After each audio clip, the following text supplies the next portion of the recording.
Today we're going to talk about one more of our blind tasting seminars that we did earlier this year. And this was probably the most elaborate one we did, and it was about pairing food with wine. Right. How did that go?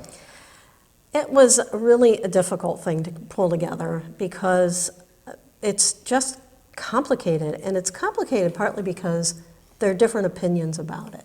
There's different wines, there's different food, people have different taste preferences. So with all that complexity, how do you actually go about it? What did you do? So what we did was we put together 8 wines, a wide variety of wines, and 7 different food sort of items that exemplify different flavor components. Like So potato chips. Potato chips for saltiness. Or pickles for Tartness, for Yes. acidity, and wasabi peas and things like that. And that was fun. And then you tasted the wine with a little food, and you could kind of rate how you felt about it. And we chose wines that we thought one of the wines should pair well and one should not pair well. Right, that was the thought, but it didn't always work that way. Because not everybody Right. followed, not everybody's palate is the same. Right.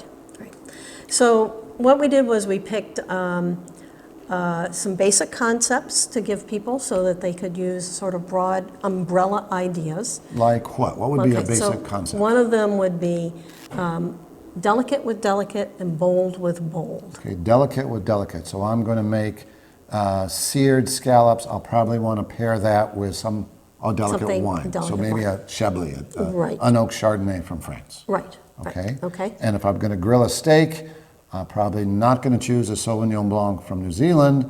I might choose a big, bold Cabernet Sauvignon from California. Right. Okay. So bold with bold and delicate with delicate, that's pretty straightforward. That's really Right. easy to follow.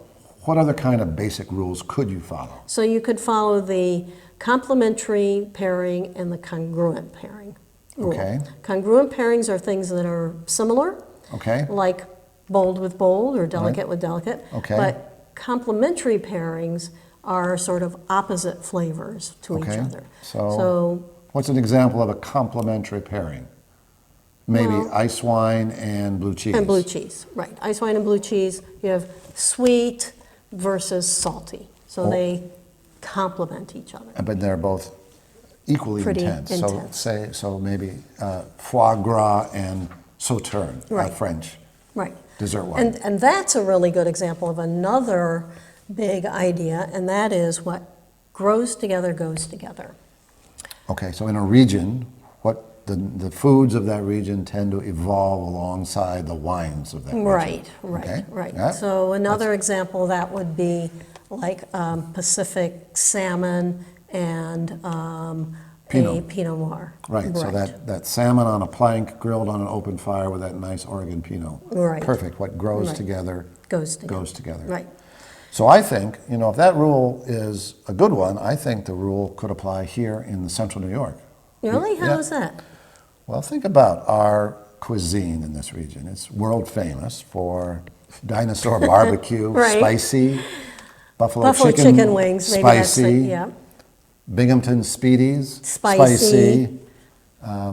Garbage plate plates with hot sauce. sauce, spicy. So cold climate, spicy food, Riesling. Cool climate wine, Riesling. I think we have Yay. it here. Yeah, I think that's Our cuisine isn't quite swept the globe the way some other cuisines have, but just wait, because Riesling and this cuisine will become a World thing, famous. A thing. Speedies, right. buffalo chicken wings, Garbage plates. dinosaur barbecue. Well, spicy food and Riesling Keep up the good work.